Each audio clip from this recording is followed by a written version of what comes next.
Hello again, this is Matthew from Matthew North Music. Little bit of a different video today.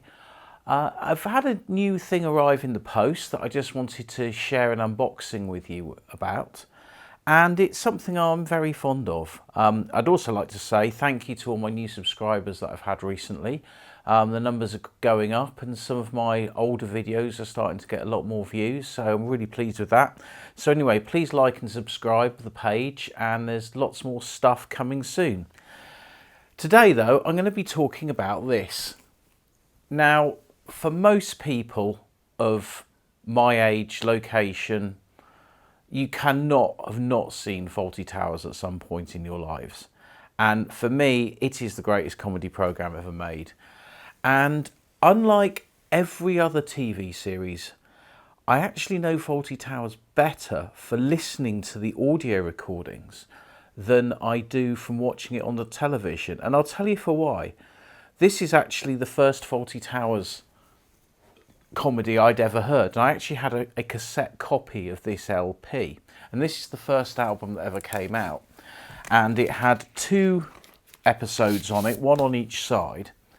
You had Mrs. Richards, also known as Communication Problem, which is one of the most famous episodes of Fawlty Towers, with herds of wildebeests out of a Torquay hotel bedroom window, etc. And then the other side is the Hotel Inspector, which is another absolute classic. Now, back in the early 80s, when I first became aware of Fawlty Towers, my parents didn't have a video recorder. Most people didn't have a video recorder. Fawlty Towers at that point had not been on television for a very long time. So the only time you could experience Fawlty Towers would be on BBC record or cassette. Now, I borrowed this eventually off my friend Bim because my copy on cassette that I had first, for some reason, had part of the Hotel Inspector missing, because I think it had been recorded on one side of a C90 and it didn't fit because each side is half an hour long. So anyway, I borrowed this off Bim and I taped it, and I've played that hundreds of times. And then I think the next one I got was this LP, which I got on cassette originally. This one has Gourmet Night and The Americans. Again, really funny record. Then I think this was the next one that I had, At Your Service. Now this one and A La Carte, they, unlike the first album, they have linking narration by Andrew Sachs. So if you had, hadn't seen the episode, you might not know what quite was going on. So Andrew Sachs did some linking narration, and he did the same on the last one that I got, which was this one, Second Sitting. Now, as most people know, and if you don't know, I'll tell you now, there was only ever 12 episodes of Fawlty Towers made. There were 6 episodes made in 1975, and there were 6 episodes made in 1979. The remaining 4 episodes never got released on record.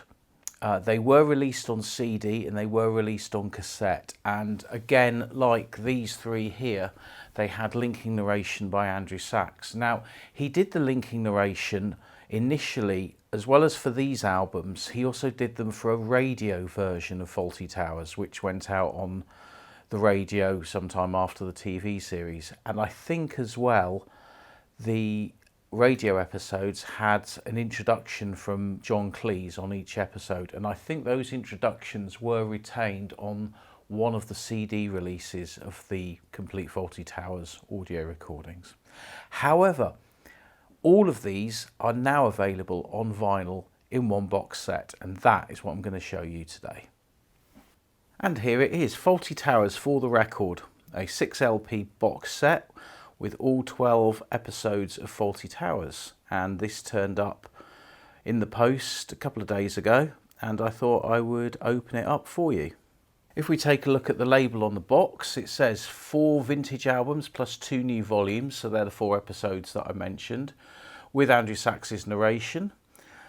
There are 6 LPs, and they're fairly heavy duty at 140 grams, and the white vinyl as well. And it comes with a booklet, and they've got new sleeves, I believe, and This one came with a signed John Cleese print, of which I think there were only 1,500. If we take a look at the back of the box, these photographs here are the new artwork for the covers.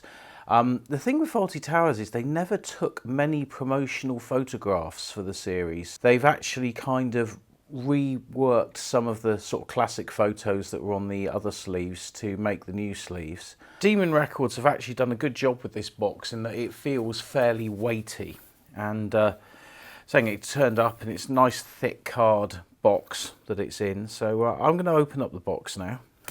I'll just take some of the cello wrap off. What I tend to do with box sets is if they've got stickers like this, then I will just get a pair of scissors and I'll just cut the sticker out, because I like to keep the hype stickers. I know some people keep all the cello wrap, but after time it can go a bit yuck. There's our box. It's a nice matte finish, but it's a nice textured finish. It almost feels like a sort of wallpaper from a Torquay hotel. And with the cello wrap off, the gold lettering does look really, really nice. It's a really nice feel to it.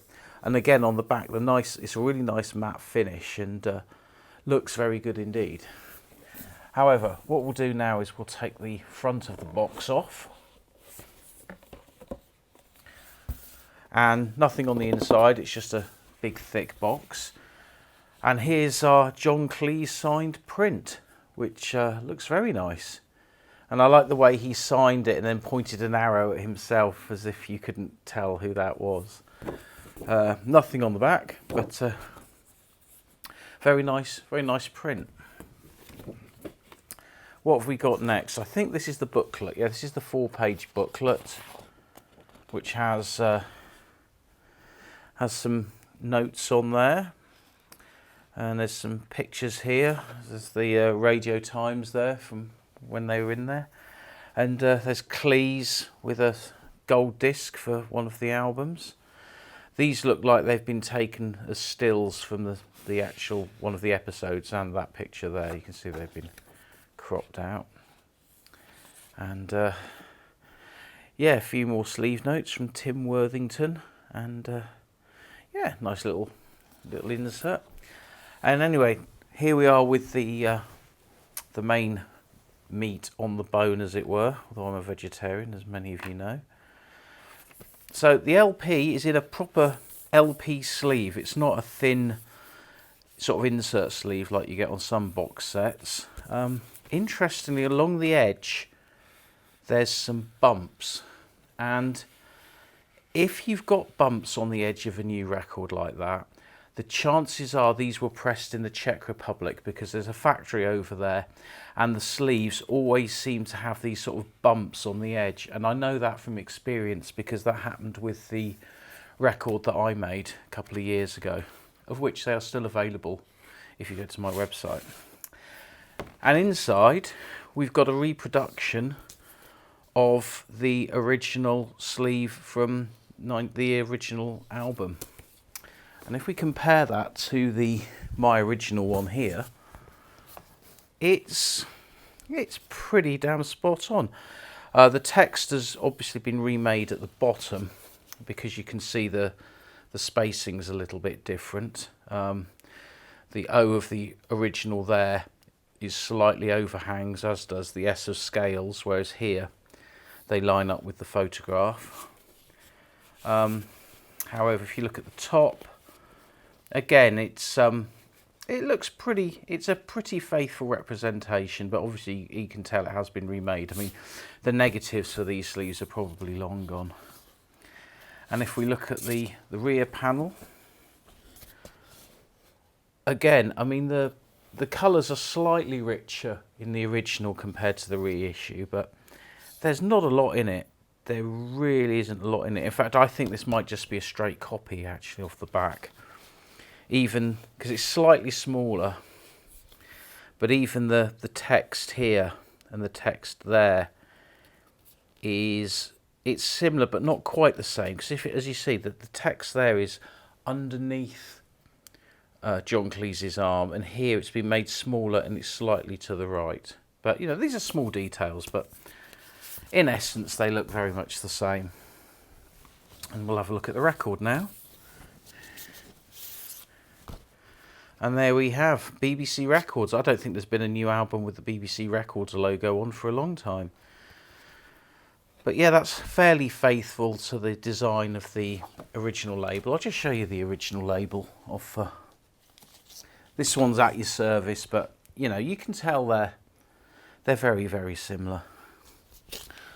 What I will do is I will keep the records in separate poly-lined inner sleeves, and they will be separate to the sleeves so we don't get any ring wear.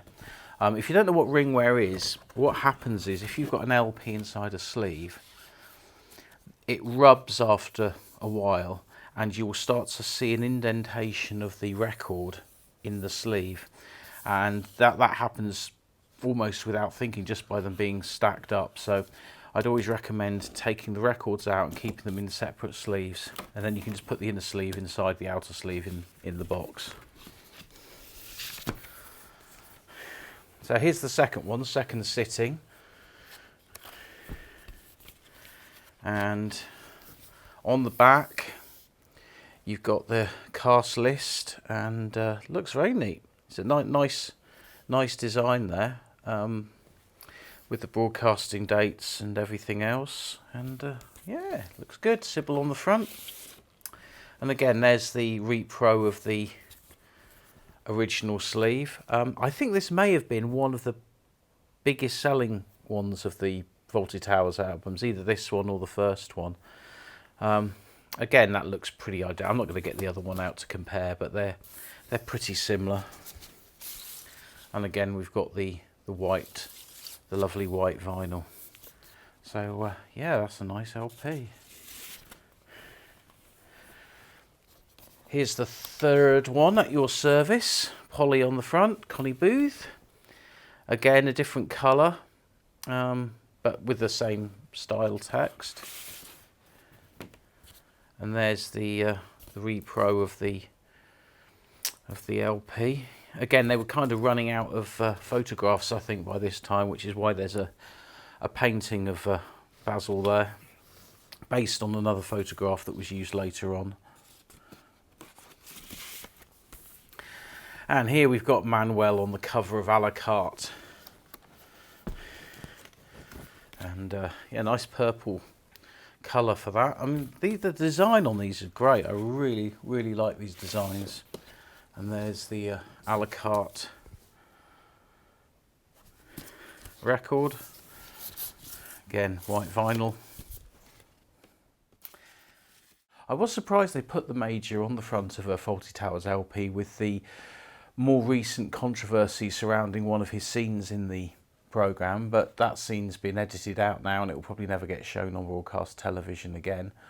But he was the only other character really that had a major role in the story all the way through both series. And on the back, see, maybe that was the colour of the Major's wallpaper in his room, who knows. But yeah, interesting. It says here, episodes re-edited for audio by Bernard Shaw. I don't know if he did the others or not, but I'm guessing these are two of the episodes that were done just for radio. Now, because these were never released on vinyl originally, they've got these new inner sleeves. So Touch of Class, the very first episode, and then the Wedding Party. Nice design there. And on the back, you got Basil and Manuel again, with I guess a kind of a design based on what could have been the cover when they were made in the early 80s. Again, nice white vinyl. Yeah, that's a nice looking LP. I think, I think you could quite easily have seen that in the shops and bought that. I don't know why they didn't release the other episodes. Maybe the sales were going down, or by the time that they were releasing the Fawlty Towers albums, because you have to remember that in the series ran in 1975 and 1979, and you were getting into the early 80s by the time the records came out, and it was highly probable that things like the comic strip and Ben Elton and all the rest of it were kind of more popular in comedy terms. So Fawlty Towers was probably seen as maybe a little bit old hat for a short while, but not for long. And I actually remember they did repeat Fawlty Towers in the mid-80s, and me and all my friends at school, we watched them, and we just thought they were the best thing ever, because for us it was the first time we actually got to see it on television. Anyway, this is the last one. There's the famous moose that of course falls on Manuel's head at the end of the Germans episode, or Fire Drill as it's called on the LP, because obviously that story had kind of two stories. You had the fire drill, and then Basil banging his head and going to hospital, and then you have the second half where the Germans come to visit. So yeah, that's got the psychiatrist and the anniversary. The psychiatrist is it's another one. It's a bit of a slow burn, but it is very, very funny. Very funny indeed. I'll have a look on the inside. And so that's the last sleeve. And again, that's kind of a, you know, they've kind of reused the this photograph here. In fact, I think they've basically just reversed it. Or is it no? Or is it slight? No, it's a different pose actually. It is a different pose.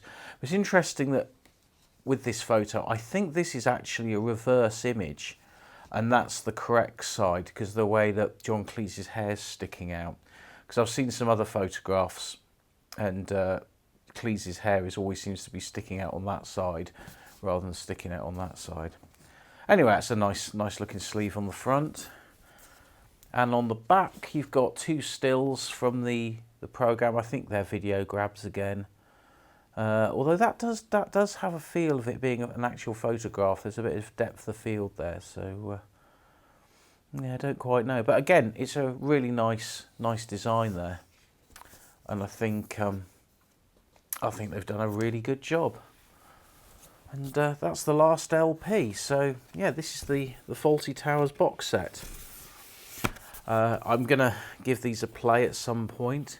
I don't know if the episode, the Germans episode, which it's not on that one, I think it's on this one. Yeah, they've called it the Germans, aka Fire Drill, because that's what was written on the original album.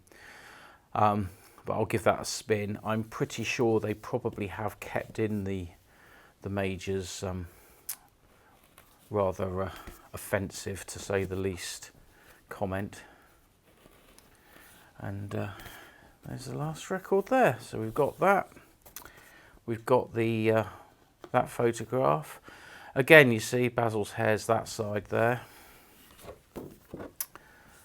There's another photo of Cleese with his signed print and the front box. So yeah, first impressions are it's a very, very good looking box set. I don't know if you can still get it or not easily because they only did 1,500 of them signed, although I suspect they will end up on eBay and you'll probably have to pay a little bit through the nose to get one. But if you like Fawlty Towers and you like vinyl, then I think it's a really great purchase. Anyway, hope you like this little review of this box set. I'm going to pop one on in a minute and have a good chuckle to myself while I have my tea. Please like and subscribe if you've been enjoying this and any of my other videos. And hopefully there'll be something new coming along very soon.